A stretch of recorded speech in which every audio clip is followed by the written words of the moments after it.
దేవుని పరిశుద్ధ నామములకు మహిమ కలుగునుగాక. ప్రియమైన మన ప్రభువు రక్షకుడునైన యేసుక్రీస్తు వారి శ్రేష్ఠ నామములో మీ అందరికీ నా హృదయపూర్వక వందనాలు తెలియజేస్తున్నాను. మరి యొక్క నూతన దినమును, ఆరాధన దినమును మనకు అనుగ్రహించి మన చుట్టూ ప్రతిదినము వేలాది మంది ఈ లోకం విడిచి గతించిపోతున్న ఈ దుర్దినాల్లో ఆయన మనలను సజీవులుగా ఉంచి సంరక్షించిన విధమును బట్టి, ఆయన మనకు అనుగ్రహించిన ఈ శ్రేష్టమైన సమయమును బట్టి ప్రభునామానికి స్తోత్రం చెల్లిస్తున్నాను. ఉదయకాలము కొద్ది నిమిషాలు దేవుని వాక్యము ధ్యానించాలని ఆశిస్తూ ప్రభు నా హృదయంలో వచ్చిన కొద్ది మాటలు మీతో పంచుకోవాలని నేను ఆశిస్తున్నాను. ఉదయకాలము మన ధ్యానము నిమిత్తము పరిశుద్ధ గ్రంథంలో నుండి మత్తయి సువార్త 6వ అధ్యాయము 9వ వచనం నుండి క్రింది వరకు 15 వచనాలు మనము చదివి క్లుప్తముగా అక్కడున్న మాటలు ప్రభు నా హృదయంలో వచ్చిన తలంపులు మీతో పంచుకోవాలని నేను ఆశిస్తూ ఉన్నాను.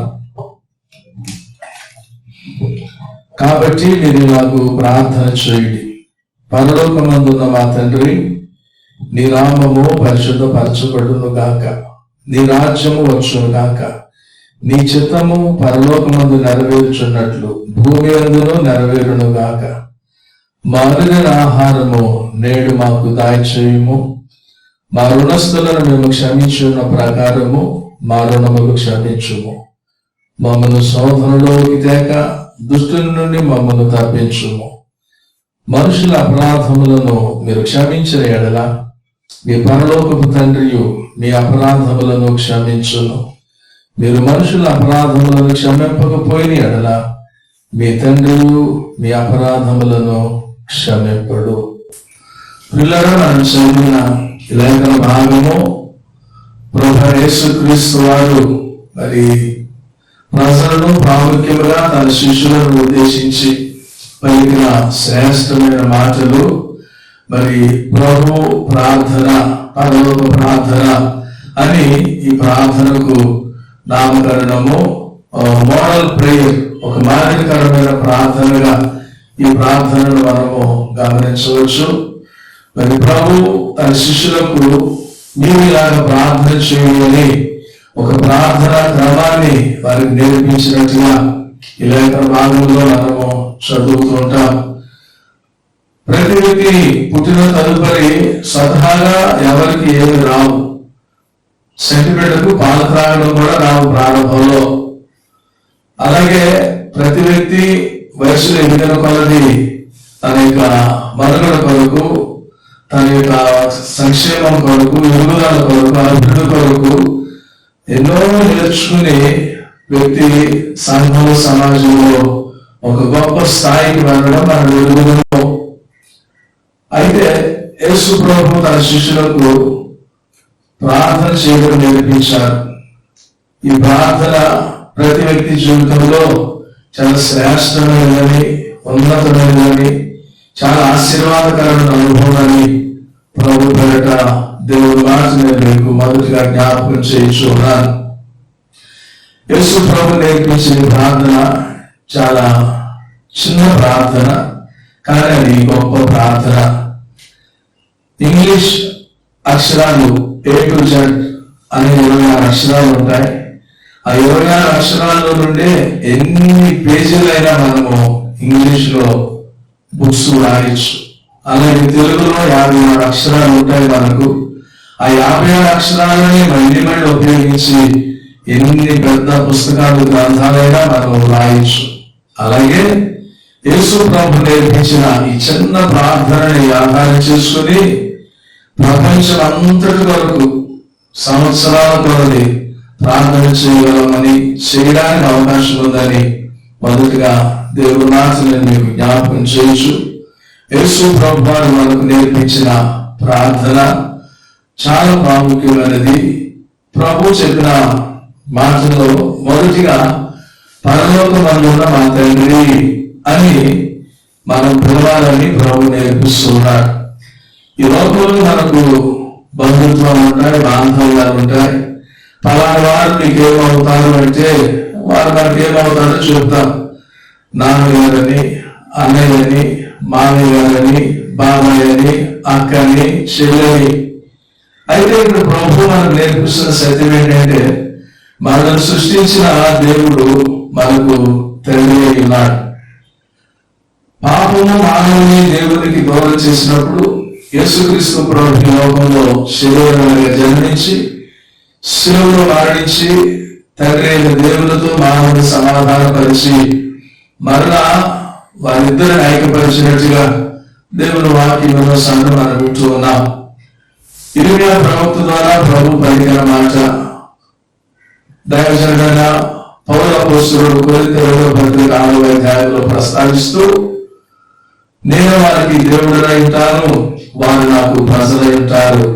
నేను వారికి తండ్రినై ఉంటాను, వారు నాకు కుమారులు కుమార్తెలై ఉంటారని ప్రభు పలికిన మాట జ్ఞాపకం చేస్తూ ఉన్నారు.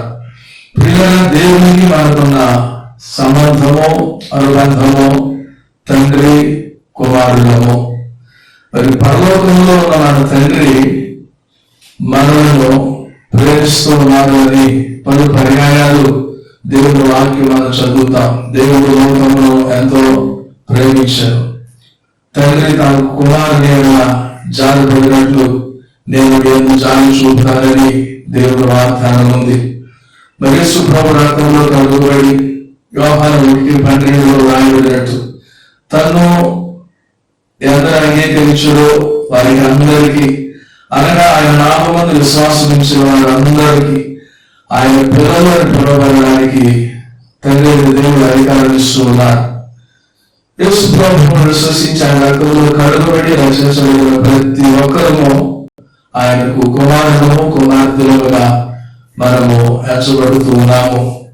ప్రియులరా, పరలోకంలో ఉన్న ఆ తండ్రి అయిన దేవుడు ఈ లోకంలో మనకు కావలసిన సమస్తము దయచేయగలదని, మనం అడగక మునిపే మన అక్కరతలను ఎరిగిన వారిని ఈ అధ్యాయం యేసు ప్రభు చెప్పడం మనం గమనించగలం. దేవునికి నాకు ఉన్న సంబంధము నేను ఆయన కుమారుడను కుమార్తెను అని నిశ్చయత మనకు మొదటి అవసరం. రెండవదిగా ఇక్కడ మనం ప్రభు చెప్పిన ప్రార్థనలు గమనించినప్పుడు ఈ ప్రార్థనని 2 భాగాలుగా మనం విభజించవచ్చు. మొదటి 3 మాటలు ప్రార్థనలో ప్రభు చెప్పినవి ఏమనగా, నీ నామము పరిశుద్ధపరచబడుగాక. రెండవది, నీ రాజ్యము వచ్చుగాక. మూడవది, నీ చిత్తము పరలోకమందు నెరవేర్చున్నట్లు భూమి మీద, అనగా నా వ్యక్తిగత జీవితంలో, నా కుటుంబంలో, లేక నా పరిచర్యలో నీ చిత్తము జరుగుగాక. ప్రియులారా, మనిషి రీత్యా వారికి ఎన్ని అవసరాలు ఉంటాయి. ప్రభు దగ్గరకు వచ్చిన ప్రతిసారి రాగానే నేరుగా ప్రభా నాకు అది కావాలి ఇది కావాలని అడగడము అంత ఆధ్యాత్మికమైన అనుభవం కాదు. యేసు ప్రభు ఇదే అధ్యాయం 6వ అధ్యాయంలో చెప్పినట్లు, మొదట ఆయన రాజ్యమును నీతిని వెలుగుడి, అప్పుడు నీకు కావలసినవన్నీ నీకు అనుగ్రహింపబడునని ప్రభు సాధించారు. ఒక నిజమైన ఆత్మ సంబంధమైన దేవుని బిడ్డలు వారికి ఎన్ని అవసరాలు ఉన్నా, ఎలాంటి విపత్కర పరిస్థితుల్లో ఉన్నా ప్రభు దగ్గరకు వచ్చి రాగానే నేరుగా ఏదో మనం ఒక షాపింగ్ మాల్కి వెళ్ళి, సూపర్ బజార్కి వెళ్ళి కావలసిన వస్తువులు, నాకు సోప్ ఇవ్వు, పేస్ట్ ఇవ్వు, షుగర్ ఇవ్వు, టక్ అడిగి బిల్లు కట్టి వెళ్ళిపోయినట్టు కాదు. ప్రార్థన అనేది ఆ తండ్రి అయిన దేవునితో మనం గడిపే శ్రేష్టమైన సహవాస సమయం. ప్రార్థించే ప్రతిసారి, ప్రార్థించే ప్రతి వ్యక్తి ప్రభు నేర్పించినట్టుగా మొదటిగా మీ నామము నా ద్వారా మహిమపరచబడాలి, ఘనపరచబడాలి, హెచ్చించబడాలి. తండ్రి, మీ బిడ్డగా నా కోరిక అదే అని మనం చెప్పగలిగిన వారు ఉండాలి. రెండవదిగా మీ రాజ్యము మా జీవితంలో స్థాపించబడాలి. అక్షరార్థంగా ప్రభు రాజ్యం స్థాపించే దినం ఒకటి రాబోతుంది. ఈ లోక రాజ్యాలన్నీ ఆయన హస్తగతం కాబోతున్నాయి. దానియేలు ఆ దర్శనాన్ని చూశాడు. ఆ రాజుల కాలంలో పరలోకమందున్న దేవుడు ఒక రాజ్యమును స్థాపించబోతున్నాడు. ఆ రాజ్యము ఎన్నటికీ నాశనము కాలేదు, అది యుగయుగములో నిలుచును అని దానియేలుకు బయలుపరచబడిన ఆ దర్శనము నెరవేరే సమయంలో మనం రాబోతున్నాం. అక్షరార్థంగా యేసు ప్రభు 1000 ఏళ్ళు యెరూషలేమును కేంద్రంగా చేసుకుని ఈ లోక రాజ్యములను పరిపాలించే మహాదినము రాబోతుంది ప్రియులారా.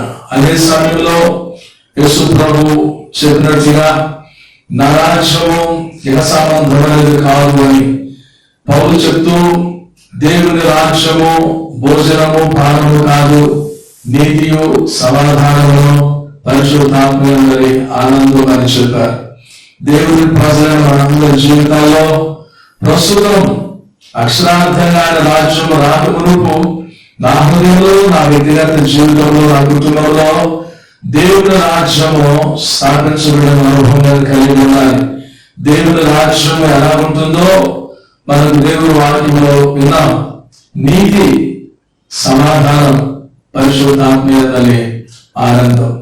ఇంకా అక్షరార్థంగా మనం చెప్పుకుంటే యెషయా గ్రంథము 11వ అధ్యాయంలో ప్రభు రాజ్య పరిపాలన ఎలా ఉండబోతుందో, సింహము గొర్రె కలిసి ఒక చోట గడ్డి వేయడము, పాలు త్రాగే పసిపిల్లవాడు నాగుపాము పుట్టగా కలిసి ఆడుకోవటం, అనగా వైషమ్యాలు గాని, పద ప్రతీకారాలు గాని, పాపములకు గాని, భయాందోళనకు గాని తాములేని రాజ్యము యేసు ప్రభు రాజ్యము ఉండబోతుందని మనకు ప్రవక్తల ద్వారా ప్రభు బయలుపరిచిన ఆ సంగతిని బట్టి దేవునికి స్తోత్రం కలుగునుగాక. దేవుని రాజ్యం మన గృహంలో ఉంటే పగలలో, ప్రతీకారాలలో, కోపతాపాలలో, స్పర్ధలలో, విభేదాలలో ఒక క్రోధజంతువైన సింహము, సాధు స్వభావం కలిగిన గొర్రె ఒక చోట కలిసి ప్రస్తుతం ఆహారం తినడం ప్రస్తుత రాజ్యంలో అది అసంభవం. కానీ దేవుని రాజ్యంలో అవి జరగబోతున్నాయి. మనం నమ్ముతున్నాం ప్రియులారా. ప్రస్తుతం ఇప్పుడే మన జీవితాల్లో ఆ దేవుని రాజ్యం యొక్క వాతావరణాన్ని మనం అనుభవించగలిగితే మనం ధన్యమని ప్రభు పేరిట దేవుని మాటని మీకు జ్ఞాపకం చేయించున్నారు.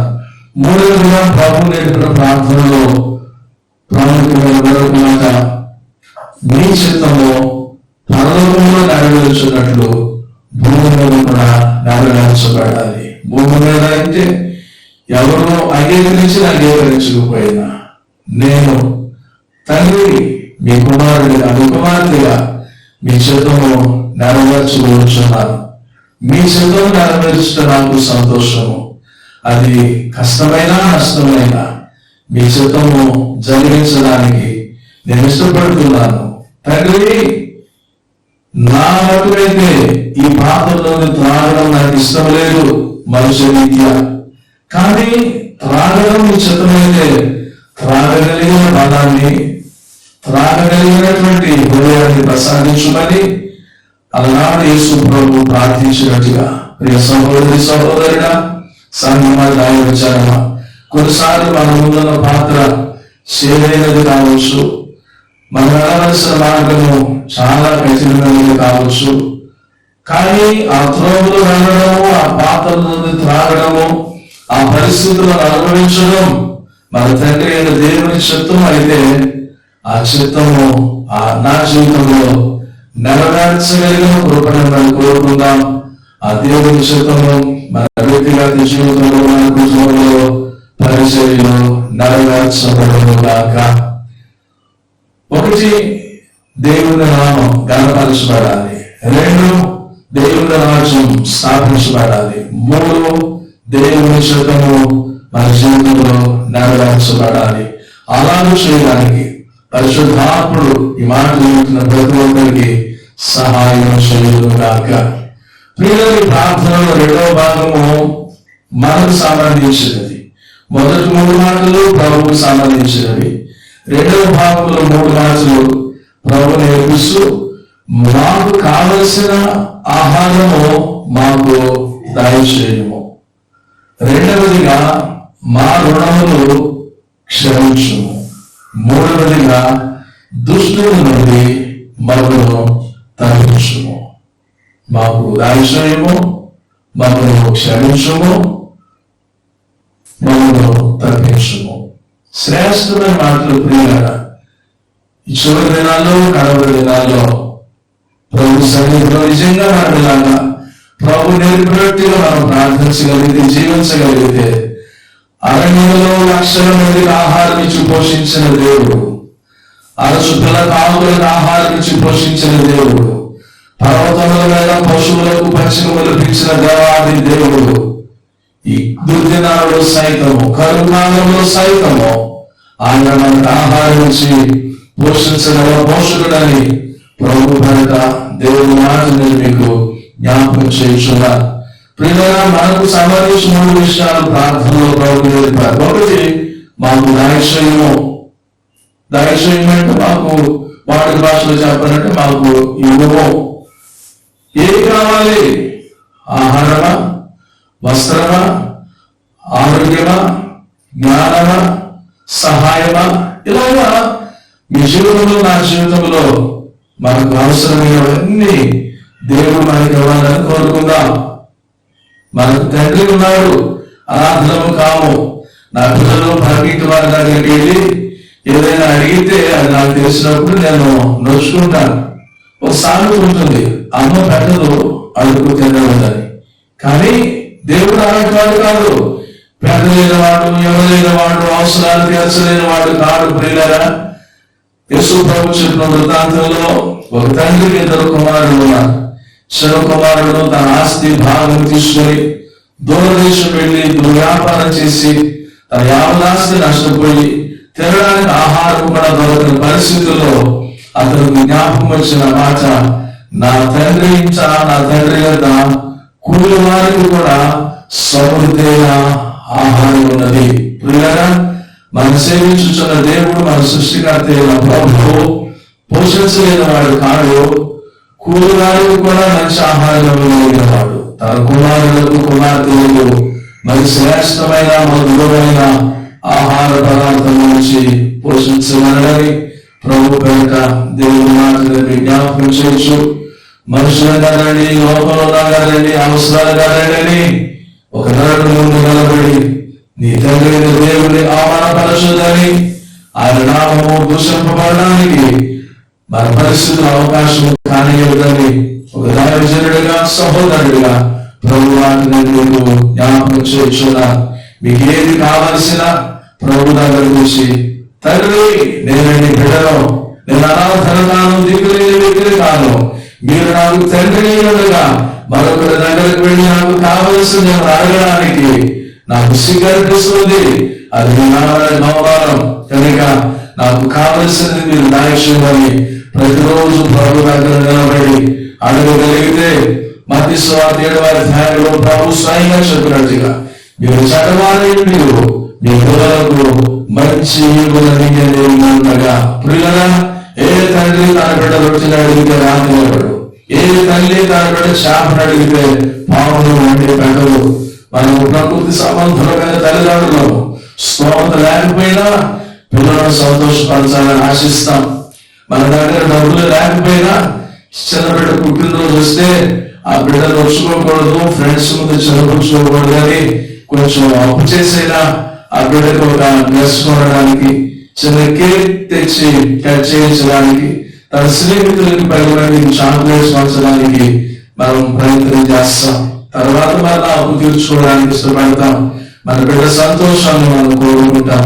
ప్రభు చూస్తున్నారు, మీరు సరైన స్తోమత లేని వారైనా, నిస్సహాయులైనా బిడ్డలను బాగా చదివించాలి, ప్రయోజకులు చేయాలి, బరువు భారమో వారి మంచి భవిష్యత్తు చూపించాలి అని మీరు అనుకున్నప్పుడు సృష్టికర్తను, శ్రీమంతుడను, సర్వాధికారి దేవుడను, నేను మీరు తండ్రిని కానా, నేను మీ అవసరాలు తీర్చలేదా? అడుగుడి, మీకు ఇవ్వడానికి ప్రభు సాధిస్తున్నాడు. దైవజనుడు పౌలు గారు చెప్పినట్టుగా మన తండ్రి అయిన దేవుడు మన అవసరతల కొరకు మనం అడుగు వాటి కంటే ఊహించు వాటి కంటే అత్యధికమైన ఇవ్వగలిగిన చేయగలిగిన శక్తివంతుడు. ప్రాణమున్నంత వరకు మనకు కావలసిన సమస్తం వరకు ప్రభు మనకు నేర్పించిన ప్రకారము ప్రభు సన్నిధిలో నిలబడి తండ్రి నాకు కావలసినది దాయిచేయమని అడిగి పొందుకునే కృప ప్రభు మనకు అందరూ దాయిచేయను గాక. రెండవదిగా మా రుణములను క్షమించు. Give us our daily bread, forgive us for our debts, deliver us from evil. ప్రియులారా, ఏదో తినడానికి త్రాగడానికి నువ్వు చాలా లేదు. రెండవదిగా క్షమాపణ. మా రుణములు, మా అపరాధములు, మా అతిక్రమములు, తెలిసి తెలియక మేము చేసిన పాపములు, తప్పులలో నీకు అయిష్టకరములు ఆయాసకరముగా మా జీవితాల్లో జరుగుతున్న వాటిని క్షమించుమని అడగడం చాలా గొప్ప అనుభవం. అతిక్రమములను దాచిపెట్టువాడు మన తెల్లడు. ప్రభు సన్నిధికి వచ్చి పశ్చాత్తాపంతో క్షమాపణ అడగాలని ప్రభు మనకు నేర్పిస్తున్నారు. ఆయన క్షమించుటకు సిద్ధ మనసు కలిగిన దేవుడు. రండి, మన వివాదాలు తీర్చుకుందాము.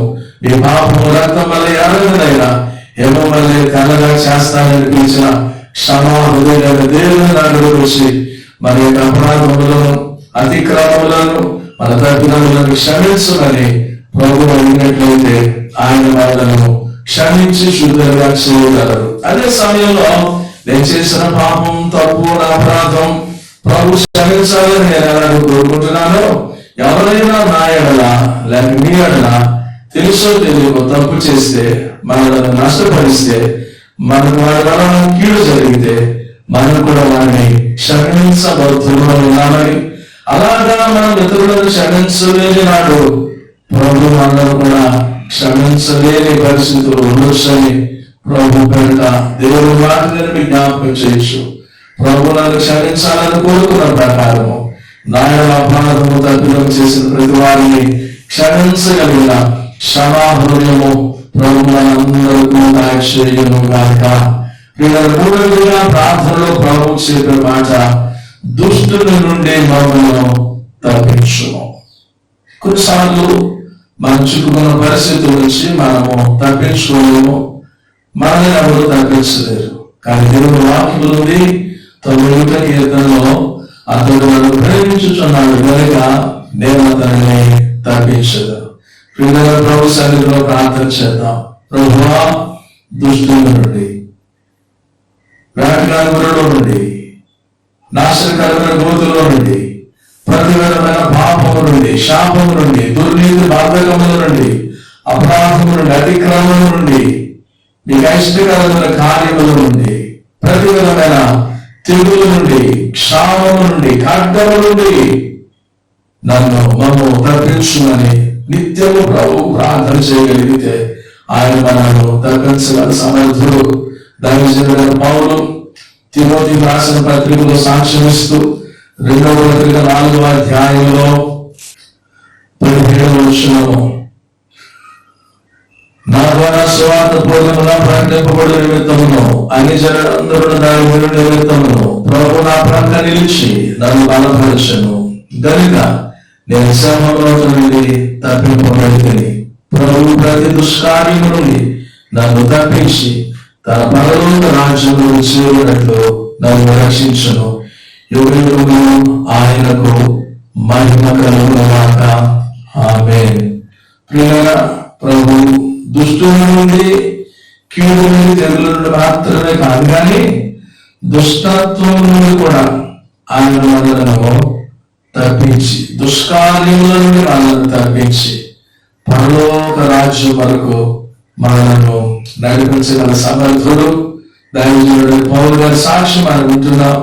విస్తరించి చెప్పే సమయం కాదు ఇది.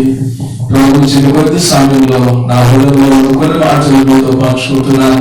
మీరు మరణ లేఖనాలు చదవండి, ధ్యానించండి. పరిశుద్ధాత్మ మరిన్ని దివ్యమైన సంగతుల ఆలోచనలు మీ హృదయంలో, మీ తలంపులోకి తీసుకువచ్చి ఆయన గురువులను పోషించి, సంరక్షించి మిమ్మల్ని పరలోక రాజ్యములకు నడిపించును గాక. ప్రియులారా, మత్తయి సువార్త 6వ అధ్యాయంలో మనం చదివినట్టుగా చివరిలో రాజ్యము, బలము, మహిమ నిరంతరము నీవై ఉన్నవి. ప్రియులారా, ప్రభువే సమస్త మహిమ, ఘనత, ప్రభావం పొందనరుడు కనుక చివరిగా మన ప్రభువు స్తుతించబద్ధులము. ప్రభా, రాజ్యము, బలము, మహిమ, జ్ఞానము, ఐశ్వర్యము, శక్తి, ప్రభావము యుగయుగములు మీకే అని ప్రతినిత్యము మన వ్యక్తిగత కుటుంబ జీవితాల్లో, మన సంఘ సమాజంలో ఆ దేవుని స్తుతిద్దాం. ఆయన నామము పరిశుద్ధమైనది, పూజింపదగినది. ఆయన నామము అన్ని నామముల కంటే ఉన్నతమైనది. ఆయన నామము సూర్యోదయం మొదలుకొని సూర్యాస్తమయం వరకు స్తుతింపదగినది, భూమి అంతటా ప్రభావము గలది. ఆయన నామములో మానవాళికి క్షమాపణ, రక్షణ, స్వస్థత, విమోచన, నిత్య జీవనం గ్రహింపబడుతున్నాయి. అన్ని నామముల కన్నా అత్యున్నత నామం కలిగిన మన ప్రభువును స్తుతిస్తూ ఆరాధిస్తూ, ఏది కావలసిన ప్రభు సన్నిధిలో నిలబడి ప్రార్థిస్తూ, మనకు ఆయన తండ్రి అని, మనం ఆయన పిల్లలమని, అనాథులము కామని, కావలసిన ప్రతిదాని కొరకు ఎవరిని పడితే వారిని ఆశ్రయించలేమని, ఎవరి ముందు నిలబడి అడగలేమని, మా పరమ తండ్రి మా సమస్తము మేము అడిగిన వాటిని అడిగి ఇవ్వగలడని విశ్వాసం గల హృదయాలతో ప్రతినిత్యము ఆయన సన్నిధిలో నిలబడి ప్రార్థిస్తూ స్తుతిస్తూ కావలసిన వాటి నుండి పొందుకుంటూ మన చుట్టూ అనేకులకు ఆశీర్వాదంగా, ఆయన మహిమకరంగా పరలోకం వరకు ప్రభువును వెంబడించడానికి పరిశుద్ధాత్ముడు మనందరికీ సహాయము చేయును గాక. దేవుడి కొద్ది మాటలు దీవించును గాక. ప్రార్థన చేద్దాం. పరిశుద్ధులైన ప్రభువా, దయగల తండ్రి, మీకు స్తోత్రము. మా సృష్టికర్తవు ప్రభువా, మాకు తండ్రివైన దేవుడు ఆయన. మిమ్మల్ని విశ్వసించిన రక్తములో కడుగుబడిన వారిని అందరినీ మీ కుమారులుగా కుమార్తెలుగా స్వీకరించి వారిని పరలోకం వరకు నడిపించి దేవుడు ప్రభువా, మీరు నేర్పిన ప్రార్థనలోని శ్రేష్టమైనటువంటి అనుభవాలు మరొకసారి ఈ దినంలో మీరు మాకు జ్ఞాపకం చేసినందుకు స్తోత్రము. అలాగే మేము ప్రతినిత్యము మీ సన్నిధిలో నిలబడి మీ నామాన్ని స్తుతించి కనపరిచి కొనియాడి మాకు కావలసిన మీ సన్నిధిని అడిగి పొందుకొని ప్రభువా, ఇదిగో నాయన, దుష్టుల నుండి, దుష్ట కార్యముల నుండి తప్పించబడి పరలోకం వరకు నడిపించబడి కృపను ప్రభువా మీ ప్రజలందరికీ దాయచేయమని, ప్రస్తుత కాల పరిస్థితులలో మీ ప్రజలు కావలసిన మీరే దాయచేయమని, మీరే వారిని కీడు నుండి, ప్రతికూల పరిస్థితుల నుంచి తప్పించుమని, పరలోకం చేరు వరకు మీ ప్రజలకు తోడుగా ఉండి తండ్రిగా ఉండి నడిపించుమని యేసు దివ్య నామమున అడిగి వేడుకొనుచున్నాము తండ్రి. ఆమేన్. మన తండ్రి అయిన దేవుని ప్రేమ, ప్రభువు రక్షకుడైన యేసుక్రీస్తు వారి కృప, ఆదరణకర్త అయిన పరిశుద్ధాత్మ దేవుని అన్యోన్య సహవాసము, సహాయము, సమాధానము, కాపుదల ఆయన ప్రజలైన వారికి సకల పరిశుద్ధులకు సదా తోడైండి రక్షించి కాపాడును గాక. ఆమేన్, ఆమేన్, ఆమేన్.